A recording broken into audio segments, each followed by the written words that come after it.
Hey YouTube, how you guys doing? My name is Kyle, you can call me Dragonmar, and welcome to a new video. So today we'll be going over how to successfully attack and defend on first point Dorado. We'll be using some Grandmaster gameplay, and let's get started. Alright guys, up first we have team composition, and when you're holding the first point, it's really important to be able to sustain yourself. This means that if you do have a Symmetra, and she is picked quite a bit right now, she needs to be able to build up that ultimate as quickly as possible to put down her shield generator. The reason is that when you're stacking tanks like we did with our 4 tanks, you need to get that shield generator down to be able to provide that additional health and sort of shield to your allies that kind of replaces what an additional support would be able to do, like a Lucio. And in our case, as you can see, we do have an Ana, sorry, and the reason that we have an Ana is because her burst heals and her utility is just simply unmatched, and because she is our solo healer, we need someone who can really heal up these tanks big time, and she is by far the only hero that's going to be able to do that. With team composition out of the way, we can begin talking about positioning. And because we had no real range DPS, you're going to notice that we started from the holding position instead of on top of the catwalk, which would be somewhere you want to hold if you have range DPS.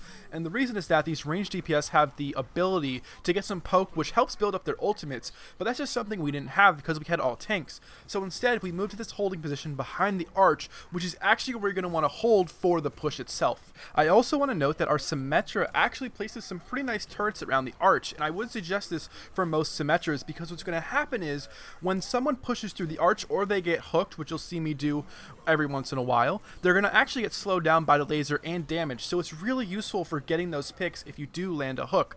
But remember that your goal and the whole point of the positioning here is you want to stop any sort of movement from coming through. So I would suggest having one person close to that left side door so no one can just run through. Have the main group of your people relatively spread out behind the Reinhardt, blocking any sort of movement of the cart and from the arch, and then have at least one person to that right side blocking any sort of flank coming down from the stairs. You'll often see a soldier or a tracer or just someone trying to run down there and get some shots on you from the side. And quickly to cap off the positioning segment, as you can see, I am extremely pushed up to the cart, and the reason is the farther back that you can hold them, the better. The closer they get to the marketplace area, the easier it is for them to push through. As you can see right now, by standing just directly on top of the cart, I'm already blocking that left door. So no one else needs to go there, and everyone can get into a little bit better positions. So remember, one of the key rules to holding first points is to keep them as pushed back as possible in these choke points for maximum effectiveness. Now that we've talked about positioning, we can start talking about getting picks. Getting picks is actually really crucial to holding any sort of first point. And the reason is that when you don't pick them off, you just allow the enemy to constantly build their ultimate. And as you're going to see, my hook on this Reinhardt is really crucial for us to stagger the enemy's pushes so they can't just be ready whenever they want. Suddenly now they have to wait an extra few seconds for the Reinhardt just to get back, and we're building our ultimates. So it's really important that as a defensive player, you are looking for every opportunity to get a pick as long as you remain safe. And in that same sort of set of mind, you cannot get picked by the enemy, because if you do, it's just a recipe for disaster and it could result in a snowball. Now, the best advice I can give is for the supports in particular to always stay out of line of sight of any sort of Roadhog or Sniper, and in general, play around your Reinhardt. You know, you always want to be behind him in most cases, and as you're going to see throughout the game, I'm either behind the truck or behind the Rhine. And as you saw right there, when I wasn't behind the Rhine, I instantly got hooked by that Roadhog, and I was a free kill for the enemy team. So right now, as you watch me run back to the point, you're probably realizing that it actually takes quite a bit of time. And this is really important to notice, because when you die as a defender, you need to run back in almost every case farther than the enemy team. And because of this, attackers have a slight advantage. So every single death that you have, they are able to play off of just a little bit, and sometimes it's all it takes. Sometimes arriving a second late to a team fight is all it's going to take for your team to lose. So just be very, very careful about where you position yourself on the map. Now that we've talked about defending the first point of Dorado successfully, we can begin talking about how to attack it successfully, which is honestly, it was a big problem for me in the beginning of the game. I always had a problem figuring out how to successfully get through these choke points, especially with the team that was well set up.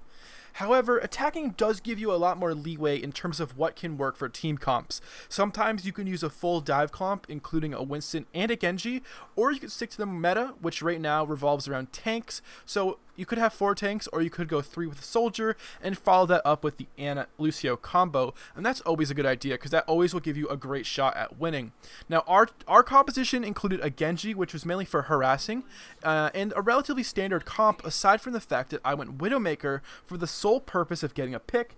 If I don't succeed, I've wasted my time. But with that being said, the positioning for attacking is a little bit different. You have a lot more variety in terms of where you can go and how you can attack, choosing different angles. You know, you can attack from above with a Pharah or from behind with flankers. And Dorado is nice because you could take high ground from the enemy up on that catwalk towards the left. And I do suggest sending at least 1 or 2 people, including a DPS like a soldier, to that left side, instead of having all 6 of your team go through the archway or the chokehold. And the reason is that it is much easier for an enemy to land a Great Earth Shatter or a black hole from the Zarya if you're all clumped together. And also when you spread out, you provide new lines of sight which force the enemy to adjust to block you or go chase you down, taking away some of that defense from one side, allowing your team to push in. Because we do have the Widowmaker, I'm going to actually show you my favorite way to take the first point. And to do this, you go on the right side of the map and try to be as sneaky as possible. You don't want the enemy to see you as a Widow. You're going to see I kind of wait for my team to move in front of me before moving forward. And once you get over this wall to the right, all the pressure is on you. Because no one on the enemy team saw me go to the right and flank behind, I had a little bit of time to set up my shot. Remember, you do not need to rush this. It is all about getting that first pick and staying alive, which you're going to see me get the soldier and then quickly take a few shots at the Roadhog to get some more damage in, and then fall back to stay alive, which is crucial for getting this first point. By positioning myself up top in this archway, I force the enemy team to make a choice. Are they going to turn around and are they going to shoot me and block me, or are they going to block my teammates? By doing this, they have no choice but take damage one way or the other. We're able to collapse on them, sort of forming a sandwich, and sort of crush them and easily take this first point. Now this is something, this Widowmaker method is going to work a lot of the time. So if you are looking for a new way to get past Dorado, I know a lot of people have trouble on this map, maybe try this out and see if it works for you. But honestly guys, as long as you're focusing on making a good team composition, whether on attack or defense, and honestly building around a Symmetra on defense is a good idea right now. She is really powerful and I really suggest it. With that being said, if you focus on positioning yourself as smart as possible, right? Not making any silly mistakes, always being behind shields, not getting picked off, you're going to be able to hold these points almost every single time. And on offense, be a little bit creative if you can. Try not to all bunch up and get ulted at the same time. And I think that if you sort of stick to what I did in this video, you should be on a much better playing field and you should have a much better chance of winning these games. So guys, I hope you learned something new. I hope you enjoyed the video.